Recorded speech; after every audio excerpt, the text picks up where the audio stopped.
Hi everyone. Today we have Yogander with us. He is a supply chain manager too at Amazon, and he will be sharing his insights today from his daily work life, how he works, what are the work as a supply chain manager in Amazon, and then later on we'll dive deep into how he got the interviews for Amazon, what was his whole process, how was his whole journey to coming to the Amazon because he has worked before in a couple of other companies as a managed supply chain manager like Clean Harbor. So let's deep dive and let's start chat with Yogander today. So, how are you? Of course. Thanks, Samyak. Thanks for inviting, first of all. It's pretty great that you're doing this for all the new and young professionals. I hope this can be helpful for them. Yeah, I'm doing pretty good. How about you? Yeah, all good. Just pretty wrapped up with like all the initial like this like whole year finalizing whole year for the company, like how it will look like by the end and all those. So that's pretty much. So Right. yeah, thank you All so much those for joining in. quarterly. So let's start with our first like which is like a basic like can you give us like your whole story from your tech master's or your undergrad to how you reached to Amazon? Yeah, of course. So I moved to the US in 2019 and I joined Northeastern as a Master of Science in Engineering Management student. So I always knew that I wanted to get into the business side of things. And I felt like supply chain is a really good area and an exciting area. And basically the backbone of the business. So I felt like I could get the most amount of business knowledge doing supply chain. So that's how it basically started. And after like finishing Northeastern and then doing some courses in supply chain, was working at Hasbro as a project engineer co-op, which was a bit of a different experience, but great in terms of learning project management skills and product development skills. And then it was a 6 month co-op. And just after that, as I was hunting for jobs, got a really good opportunity to work at Clean Harbors as a demand planner. During that time, the demand planner, it was a very traditional demand planner role where Okay. it was mostly focused on forecasting. Forecasting, yeah. And a few months into the role, I also got a chance to lead SNOP. So Nice. SNOP was a monthly cadence where it is generally how a traditional SNOP goes. You forecast and then you calculate forecast biases and then review and then refine, Right. work with sales, marketing, finance, and then get all of it and then work for the next SNOP. Yeah. So it started in a demand planning role and then moved on to a supply planning role in the same company. So that gave me a really good background in Of, end-to-end supply chain. of both side of supply chain, demand and supply and how it's connected. Exactly. So in the supply planning role, I was planning for one of the regions of the country. So Yeah. basically, inventory management, taking that forecast, using it to calculate an algorithm that places orders for vendor orders, and also clean. So Clean Harbors essentially is a closed loop supply chain where the product that they send out gets returned to them, they refine it and redefine it, and then package the same product and then sell it again. So Well, it was a peculiar kind of a supply chain where not in a traditional sense, but it was a good learning curve, so kind of a different role. yeah. But I got to learn a lot because as a fresh graduate, it was a very good experience where there were, even though a lot of complexities were involved, I had an amazing team with me That's to help me nice. grow into the Yeah. roles. So like what was your like so how you did the forecast? Was it like statistical or like you guys used to do overrides in the system or like how it does? It was a statistical forecast. So the base model was time series and Okay. it was just modified using seasonality, seasonal indexes. Yeah, I think maybe just scrub this and then yeah, do this. So the base model was time series model. And Okay. then on top of that, we used to have seasonalities and then use multiple levels of forecasting like high level, mid level, and lower level forecast. So lower level is usually the forecast that you have for the granular items that you have. And then mid level is usually subcategories and high level is usually Correct. categorized forecast. And then this is also done on multiple levels in itself. Like Correct. if you could make a matrix out of it, it would be on a product level and on a location level as well, like country, region, and then yeah, site level. So like did you guys used to do it on a tool or like which like for the ERPs or like was it SAP? Great question. So we used to do everything in Excel, which was Yeah. the tough part. Yeah. But Northeastern's courses really helped because when we are in university, we focus a lot on actually calculating Yeah. everything on paper, which is Correct. what we did in Excel. So it was very helpful. That's nice. Yeah, because I think there are many times like from company to company. I think in the how you do forecasting in Amazon is totally different on how it's in Clean Harbors, right? Yeah, So like it is quite how different. you guys do like forecasting, like and also for example, if I will dive deep a bit into it, like is it like 12-month forecasting or 24 months horizon you guys take place or like how you do all this? Yeah. So at Clean Harbors, it was 12 months, but Okay. at Amazon, we do 16-week forecasting. Okay, so you are in like you are not in a long range planning team basically. So it's a because there is also long range planning team, Yeah. right? Which do 2 or 3 years. They focus, yeah. So there's this other team called Scott team, which is supply chain optimization team. They usually work on long range forecasts for maybe it spans up to 2 to 3 years or something. Yeah, my team, which is the SNOP team, mainly focuses on the 16-week planning horizon. Nice, nice, nice. Yeah. So, like, do you guys have like your in-house tool in Amazon, or like do you use some like ERP system? Yeah, we have. So Amazon makes everything themselves. So it's all in-house. You guys have. Everything is in-house. The tool is fully customized to how Amazon's system works. Correct. And it is optimized to all the constraints that we have. And we still keep adding constraints on top of it. And you'd be amazed to find the number of constraints that we work with. But it is something that Amazon has to make themselves because of the complexity of the network and the number of units and volume that they handle. And it becomes very hard when you like took ERP tools like Rapid Response, Oracle, or SAP. Yeah. If you want to do any change in the modules in the system, it is a very long process to go back and forth, go into multiple environments, get it done, and it takes like months to. I think Exactly.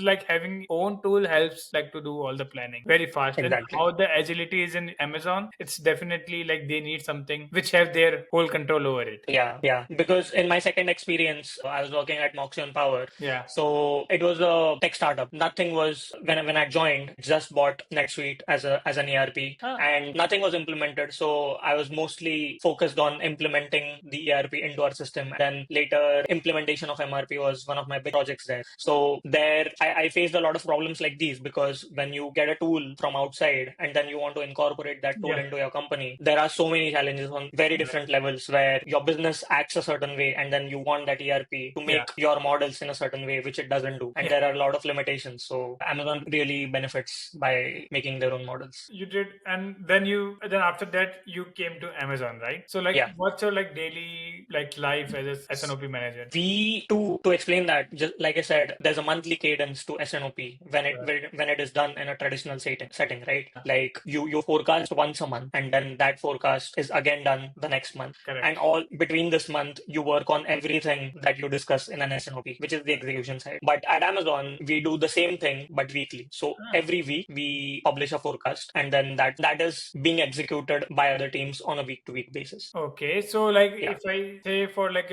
because like for example I'm a demand analyst, right? So how we usually work is like, for example, for a couple of days it's like SNOP cycle is first is demand cycle closes, then supply cycle opens, then supply cycle closes, then there is like 14 days buffer where like the whole like production and everything, and then you do some mid cycle thing, and then next to this kind. So that's like a 1 month process. So when you do it under 7 days, how does it work? Like, is it like 2 days for demand, 2 days for supply to commit, or like? So that is a great question. The thing is that since Amazon is mainly a network business, where it's when you think about supply chain at Amazon, it's mostly everything is logistics and network based. Because Amazon does not produce more than 90% of the products on their own, they have to rely on the vendors to get that product into Amazon and then ship out to customers. Right? So we don't need to worry about production and the time it takes to plan production. Everything is already pre-planned within our forecasting cycles. But what happens every week is that we get a top line. So what top line is basically is that this is the amount of volume that you're going to get within the country for US. So now there's a team that splits that volume between regions. And now we as regional planning managers, we use that volume to distribute that volume as a forecast to our fulfillment centers. And we decide how much each fulfillment center is going to get based on that forecast. So that is a weekly cadence. After that, and actually while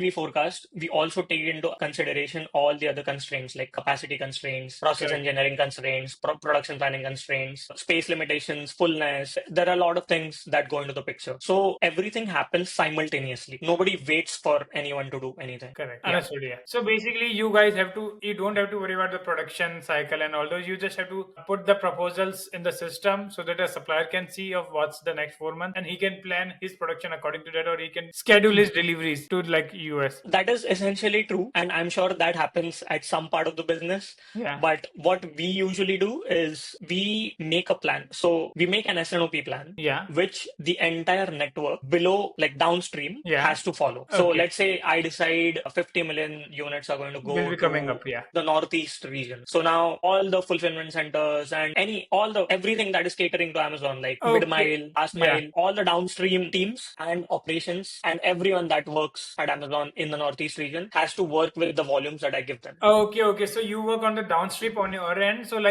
if you project like, for example, 50 million units are coming in next 4 months or like next 1 month, for example, then they have to prepare, like they their warehouse capacity, to their Exactly. workers, like how many workers they will be need, Yeah. their cycle, and all the last mile, like truck deliveries, how it will be. So those will be planned according to the values you submit in the system. Exactly. That's and S&OP, as you know, Yeah. drives the business Correct. in many ways. Yeah. So that's essentially what we're doing, but just on a 16-week cycle. And that's Yeah. that's nice to know. And like, do you use like all the tools are like inbuilt, or like there are any tools that people should know if they want to? Like one is Excel for sure, right? But Yeah. apart from that, like, is it like, well, I think SAP is not used, but like Power BI, Tableau, or like those kind of tools, or SQL? So the thing with Amazon is that, as I said, 99% of the tools are Amazon, Yeah. but the rest of them are Excel and very generic tools that you would usually use, let's say Slack or any other things that So you that's don't the essentially basic. use for, yeah, Yeah. you don't essentially use for supply chains. The thing is that you don't need to know a lot of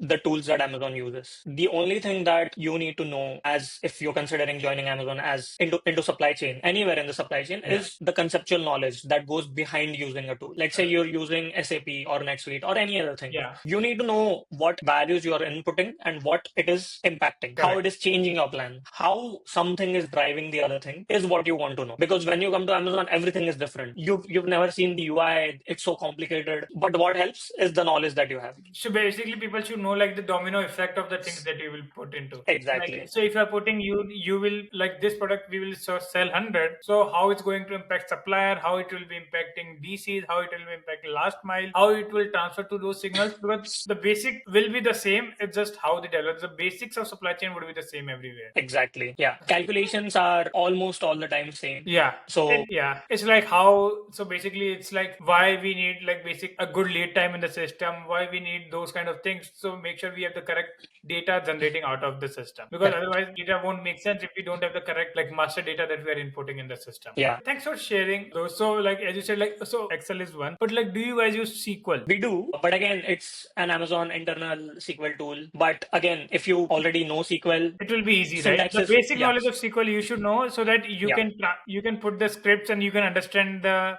basic script that is written, and you can modify according to your need. Like for example, yes. changing dates, changing products in the system to get the data you need. Yeah, just like let's say Power Queries. If you want to Yeah. use Power Queries or you want to import an SQL query into Excel. Yeah. So all of these things you can still do. I think personally for our roles as S&OP managers, we don't use a lot of SQL. Even if we do need to use, we can just leverage our data analytics team So to yeah. So basically, it's get just it. they will give you like a SQL code. It's just you will change like, okay, I don't need this month. I just need this Yeah. for this month. You just change the dates and like then run the code again. Exactly. Yeah. So it depends on how you want to use SQL. Do you want to actually like use it on a day-to-day basis, or do you just want to use it as an helpful tool? Okay, I'll just use it when Like I to need it. pull the data. That's it. Just data pulling Exactly. tool. Yeah. But to answer your question about Tableau and Power BI, so Amazon has their own tool for visualizations. So Yeah. everything that you write a query for, you can use that tool to get a visualization, and then you can make dashboards out of it. And it is a very helpful tool. The whole organization uses it. It's like the skill set you need is you will learn there only. It's just the basics you should know of all those to get into it will be helpful, because otherwise it will be from scratch. You will be learning. It's something, if you know the basics, then it's good for you to go. Yeah. Yeah. Exactly. Thanks for sharing that one, because I think many people think about like what skills to put, but if there is something like they just need a basics of each and they don't need that Mhm. much, so that definitely helpful. So now let's come about like how you got this interview, like how you got the interview from Amazon. Like, was it through networking, or like was it direct cold application, and how was the whole process? Yeah, sure. So I've interviewed at Amazon a couple of times before. And actually all the three times that I've interviewed at Amazon, I've never applied myself. So recruiters have reached out all the Okay. times, and I've been lucky to have that. But I have had friends who've cold applied at Amazon. One of my friends applied to 15 positions, supply chain manager positions, got an interview, got selected. So when it comes to Amazon, it doesn't matter how you get an interview. Yeah. It can be cold applications, it can be referrals. Referrals rarely work unless you're in the same org that whoever is Because there referring are you. so many people that you will get. Everyone is putting referrals from someone in Amazon. Yeah. Understood. Okay. So a recruiter reached out to you for all the Yeah. three roles. So like, how was the whole process then after that? Yeah. So Amazon has a very good interview process. Absolutely loved everything about it. So the recruiter reached out, set up my first call, and the first call was with the hiring manager. The first call had every interview you give at Amazon, and especially in the supply chain side of things, it follows a similar format. Interview starts with the introduction. They have 2 to 3 questions on leadership leadership principles, and then the interview closes.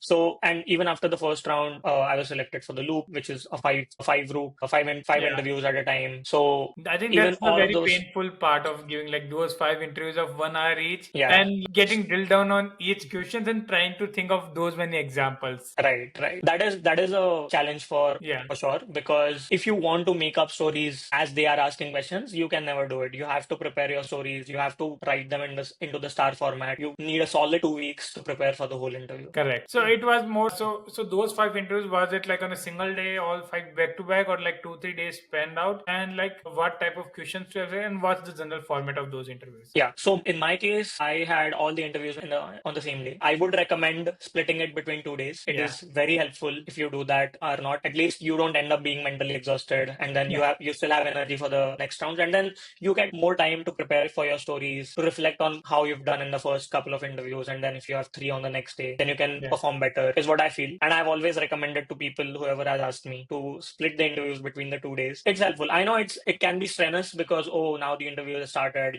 It's people think that it's better if you do all Get it the done as soon as interviews. possible. Yeah, it doesn't help. It doesn't help your case. And even if you split it between 2 days, there is no impact on what Correct. the interviewers think. Absolutely no impact. Yeah. So might as well make it easier for you. Yeah. We'll cut it out. Okay, yeah. So that's there. And then the next part is like what type of questions? Are they always principles or like are they technical questions also? So a lot of the questions that I have answered, I think 99% of them did not have any technical specifically, like any technical questions as specifically, because everything is focused on how you show and incorporate Amazon's leadership principle into your roles. As they always say, you have to be an Amazonian before you join Amazon. So they're just checking whether how much of an Amazonian you already are before you join Amazon. Correct. So they want you to showcase your leadership skills. They want to showcase that you use all their leadership principles into various wherever you've worked before. Maybe even if you have not worked before, you can always tell your examples from your projects, from your university experiences, anywhere that you can find. So that's what they want to check, whether how good of a fit you are for Amazon than what your technical skills are, because Amazon believes that if you are a true Amazonian and if you join, you can always build on the skills that you already have, and you have your degree to show for it. So Correct. most of the focus is on the leadership principles and on the non-technical side of things. And some of the questions usually are like, tell me about a thing, tell me about a time, or tell me about a time when you were in a conflict, how did you handle it? There's always follow-up questions, so Correct. be ready for that. Yeah. So yeah, definitely. I think I remember too because I gave like an interview for a supply chain manager role. I think couple of years back. I remember like it was more on like they asked like 3 questions in those like 1 hour interview, and then you then get drilled down like 4 to 5 questions on that one particular question. Exactly. So like yeah. So like they will ask one question. It seems easy, but when you answer it and then they drill it down to 5, you can't like if you think you will say something and get away with it, you won't because You when can't. they start drilling down, they will try to understand the root cause. And if you're not able to get that, if you haven't prepared that before, then it becomes a like there it's clearly visible. You get stuck. Basically. Yeah. Everything is, you're exposed there. Yeah, you're exposed there. That's true, I believe. So yeah, I think yeah, that's a very wholesome because for me it was split between 3 days. So like two and one. Okay. That's how it got scheduled from like the HR side. So it was like I have given my like as we were searching for job, just passed out from college. So we were like Northeastern, yeah. available 9 to 5, 9 to 5, 9 to 5, 9 to 5, and then Yeah. it gets spread out between. So definitely, and I think what's the result process time? Like how much time does it take from going from one step to another to the final round to the getting the final result? Yeah. So after the first round, I think Amazon has an SLA of 2 days. So they get back to you within 2 business days. And yeah, after the loop, which is usually the next round. So after the loop, I think they still have an SLA of 3 to 5 days. I'm not entirely sure, but you should 100% get 3 to 5 days at the max. Like within 5 business days, you should definitely able to get that results. Yes. Okay, so yeah, so that means like once you have the interview, it won't take more than like 15 days to get you the results. Yeah. An example, but it's just how you get those interviews. And I think Yeah. with most of it, I have seen like the recruiters are very proactive in reaching out because I've seen like with my friends, like recruiters reached out to them for interviews. Like for the role I was interviewing, that for that also like a recruiter reached out. So I think that's definitely something I've seen most with Amazon is like how the recruiters work on hiring a good talent. Like exactly. and there are like 1,000 roles open every day on supply chain.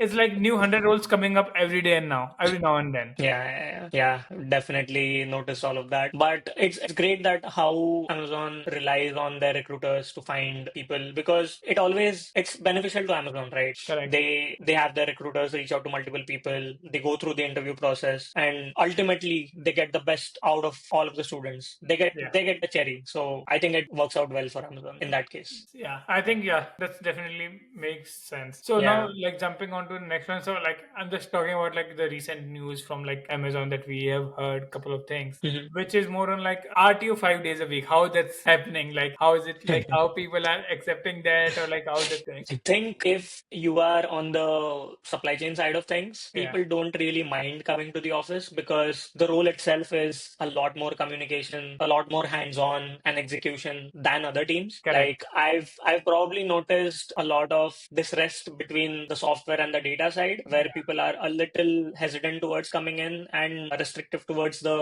RTO. I've noticed that like a lot of PMs say and like 90% of supply chain managers correct. haven't been concerned about getting into the office. Yeah, I think because in supply chain it also depends like which kind of role you are in. If you are like a supply chain manager, like planner kind of roles, it's like you have to work with your like for example production team, you have to work with your sales team, marketing team to like Yeah, because you need all those teams to complete your S&OP process, right? Sales, marketing, finance, exactly. then Might as well production. you get everyone in the Yeah. office and So then you get everyone in the office. If it's something, you get it from here, go there. Okay, this is, and then you go to a huddle room, get it resolved, and get it done. So I think in supply chain, it's more on like how much you are on the floor, how you get those things done. So definitely, exactly. how we shifted to like 2 3 days and getting back to five.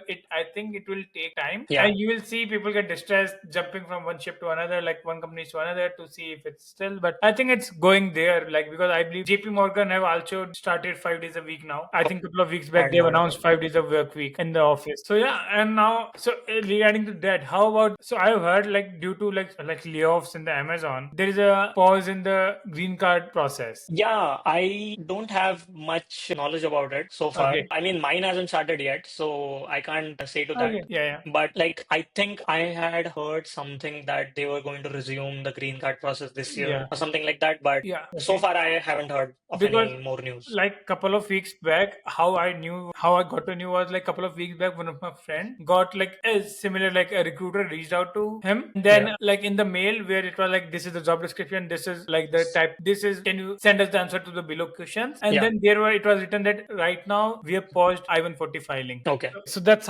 why like I was asking like is it like something which is going to be long term, but okay. That's interesting. Yeah, because that's what I heard. That's why I just got to know about this yesterday. Mhm. So I just thought like, okay, I will just ask you about this on a quick Yeah. note if you had some idea. No, unfortunately, I don't have any idea about what's going on at the latest, but I'll Yeah. let you know when I know. Definitely. Yeah. So Yeah. moving forward is so how do you think like networking plays a key role? Like did networking help you in getting any of the roles you got after your masters or like any interviews? For sure. My second role that I got was through networking. I'd made a good contact on LinkedIn and we were in touch. And the person that was hiring for my second role had interviewed me before at his old company where Okay.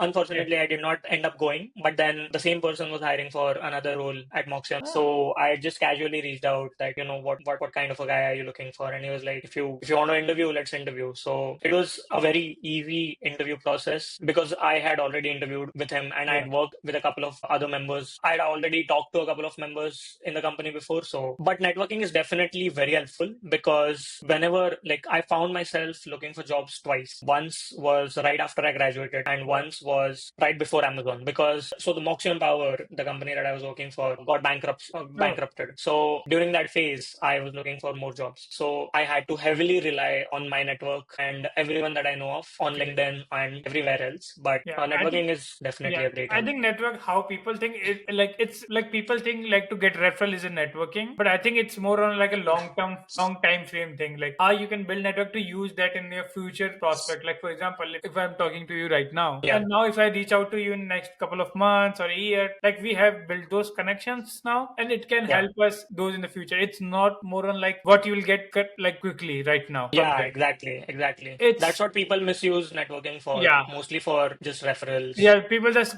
like do networking for like the referral part. I understand it's important when you are looking for a job, but if you're Exactly. not looking for a job, at that time you should do the real networking, what is actually is, I believe. Exactly. You know, when like the best time to reach out for just a referral is when you know that the same person has posted a role Yeah, and that they are hiring for. Okay, that's when it's like there's an opportunity, jump right on it. correct. But when that person or their immediate immediate contacts aren't hiring for a certain role and you still want a referral from that person, it's going to be a bit difficult because there are 10 other people asking for the same referral from Yeah. the same person. Yeah. So that's going to be difficult. So might as well reach out to that person and see if you can build a connection. Just talk to them for 5-10 minutes, talk about Yeah. supply chain, talk about how your job search is going, talk about, even if you don't have anything to talk about, just ask them about what they do. People are Correct. always interested in telling them what they Correct. telling people what they do. So it makes for a good conversation. You learn a thing or two. So might as well just utilize that. And then in case the same person is hiring for some role in the future, now you have the ability to reach out to that person.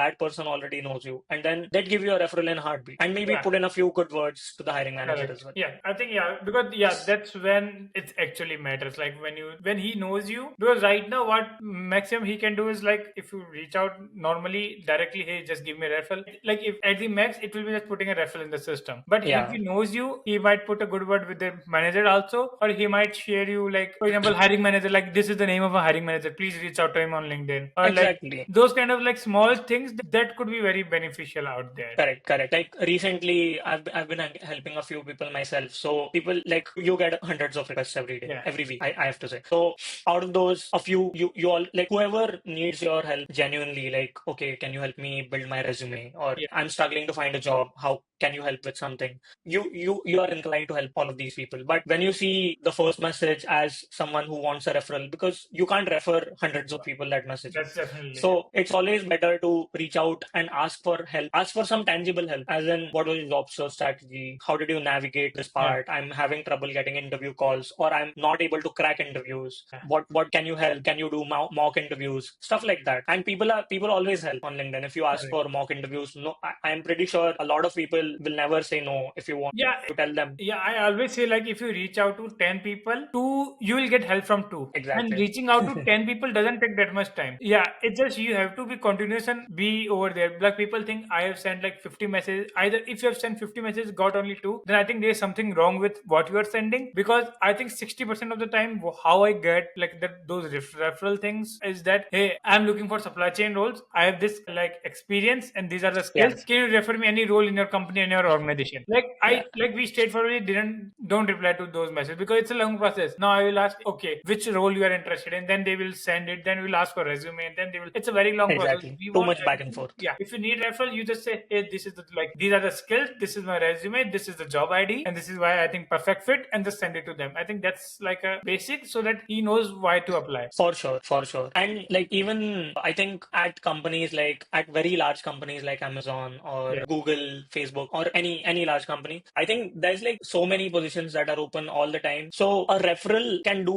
only a certain level, like it can help you up to a certain level. Correct. But after that, the major hand holding that has to be done, it has to be done by what your profile is, what your Correct. resume is, and if it gets shortlisted. Yeah. Because a referral is not one foot in the door at all. It's barely fingers in the door, and Yeah. especially at large companies. Yeah. But if it's a small company or like a medium scale company, a referral can go a huge way. It's basically a one foot in the door. Yeah, because that's true. Because in small companies, people like they're like 500 people, or like in supply chain, there are like 100 people in an organization in mid companies. So Yeah, it's like everyone will know who is working over there, and they can directly put word for you, or they will know who is hiring, and it's all done. So I think exactly. yeah, And the number of applications that you get, yeah. that also Amazon will helps. get like 500 application, 300 or 200 application for a single role, while there are companies which only get 20, 30 or 40 applications. Yeah, and within that, if you have a couple of applications that have been put through a referral, that would be a major help. That's true. Yeah. So we'll just move towards the like couple of last question of this, Yeah, which is cool. more on like new technologies that Amazon is using in a space for like supply chain, because Amazon supply chain is so dynamic, so it has to be so agile, and it is so different from all other companies out there because it Right. has to be so fast. So like what new technologies or like anything which will help us understand how you guys get everything done. For sure. So, as I said, the way we were doing SNOP and the whole forecasting process and the whole planning process, I want to say, the SNOP plan was done by a different tool. And a lot of that was manual before. A lot of the calculations were Oh. being done on Excel. So, You are saying like couple of years before when Amazon was still a trillion not dollar. even a couple of years before, just like a year before. So when like a $1 trillion company is still working on Excel to do all those. Yeah, because I think during that time they only used to publish a 12-week plan, and for a 12-week plan, you don't need all those complex complex mathematical Okay. models and everything. It was a relatively less complex of a process than it is now. Now it is definitely like 5x times complex than last year because of all the constraints that We the SNOP team used to use plan. yeah. But So now like we've incorporated like way too many constraints into the planning process, and we're still incorporating more constraints as we go week over week. okay. So as you said, like it became 5 times more complex. Is it Yeah, giving us 5 times more better results also? exactly. Yes, it is.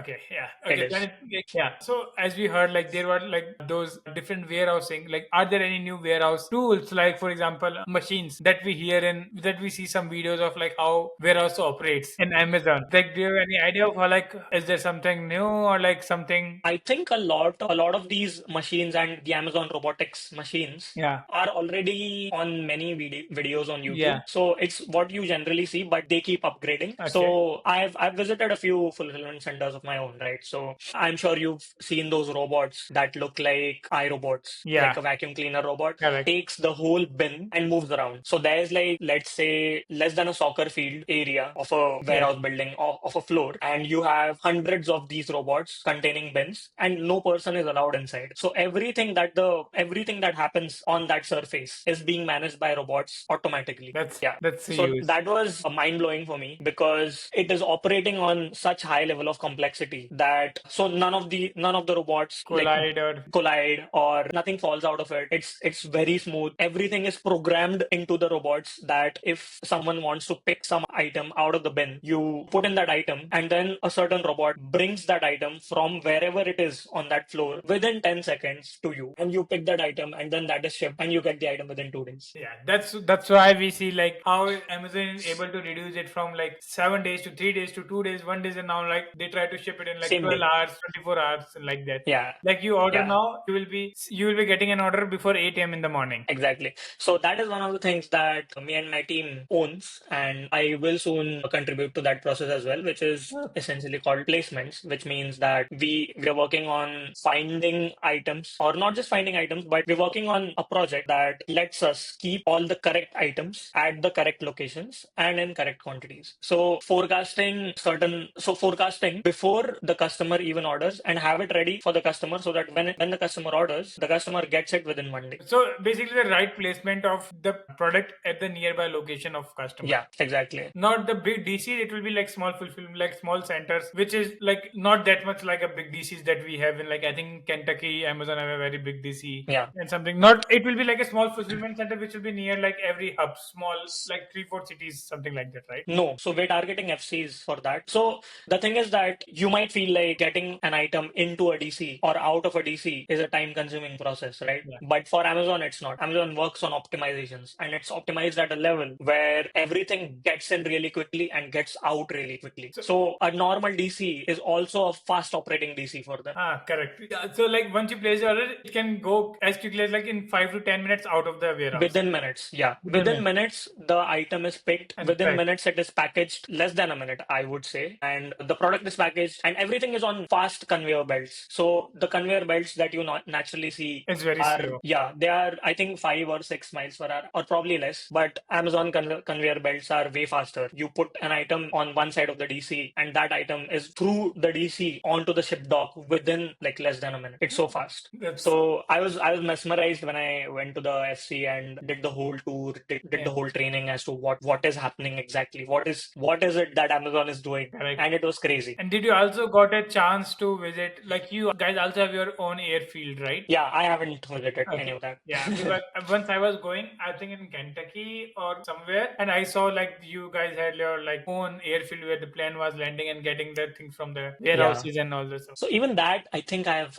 read a lot about how Amazon uses hangars. So a lot Yeah. of the hangars, Yeah. Amazon does not even own. Yeah. Amazon rents it from FedEx or UPS Okay. and basically avoids more than half the cost. So Amazon is cost optimization at the highest level. It gives you discounts and it gets you your products within 1 day. So to have that, to do all of that and then still make money, it has to be Correct. it has to be very It efficient. can't run like normal companies where it takes 1 day, two people going out to get a single product and getting those. Definitely. Yeah. But yeah, so thank you so much for sharing all those insights with us. Like it helps us understand like how was the process and what you do and what the life of supply chain looks like in Amazon. So yeah, I'm really Yeah, of excited course. about this. Like people will like how the Amazon works from internal and will understand how the whole process goes. Definitely, yeah. And thank you so much for inviting as well. It's amazing that you're doing this for a lot of people. I'm sure a lot of people are in the job market right now and Correct. it can get tough out there. So any insights, and I'm sure you'll interview a lot more people on your podcast in the coming days. Yeah. But I hope all of your interviews reach thousands of people and everyone Thank you. gets good jobs. And Thank yeah, you. and feel free to reach out, and even to your connections, feel free Correct. to ask them if I can help in any other way possible. That'd be great. Sure, definitely. I will be happy to do that. And thank you so much.